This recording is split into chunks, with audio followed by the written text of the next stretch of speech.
ഈ വീഡിയോ എത്രയും വേഗം നമ്മളെ തിരുവനന്തപുരം നഗരസഭ അധികാരികളുടെ മുമ്പിൽ എത്തിച്ചിട്ടും കാര്യമുണ്ടോ എന്ന് അറിഞ്ഞൂടാ. കാരണം ഇത് നമ്മളെ തിരുവനന്തപുരം സ്മാർട്ട് റോഡിന്റെ തൊട്ടടുത്തുള്ള ഒരു പ്രധാന സ്വകാര്യ ആശുപത്രിയുടെ മുമ്പിലുള്ള റോഡിന്റെ ഒരു ദയനീയ അവസ്ഥ കാണിക്കാനാണ് ഈ വീഡിയോ ഇപ്പോൾ എടുത്തിട്ടുള്ളത്.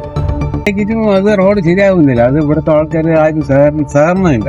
അതാണ് ഇത്രയും പ്രശ്നം നമ്മൾ പറഞ്ഞിട്ടിരിക്കുന്നത്. ഭയങ്കര ബുദ്ധിമുട്ട്. യാത്രക്കാരും പോകണമെന്ന് എടുക്കുന്നത് ഭയങ്കര ബുദ്ധിമുട്ടല്ലേ.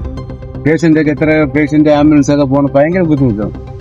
അവിടെ ചവിട്ടി പോകണം. ഏറ്റവും എളുപ്പം പാളത്തോട്ട് എളുപ്പം ഹോസ്പിറ്റലിൽ വരുന്നവര് പാളയത്തോട്ട് പോകണം. ഏറ്റവും എളുപ്പം വഴി ഇതാണ് മൂന്നോട്ട് പോകുന്നത്.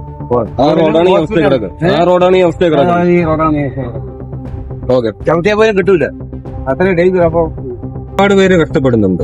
രോഗികളും ബൈക്ക് യാത്രക്കാരും. അധികാരികളുടെ അടുത്ത് പറയാനുള്ളത് എത്രയും വേഗം ഇതിനൊരു ശാശ്വത പരിഹാരം ഒന്ന് ഉണ്ടാക്കിക്കൊള്ളുക.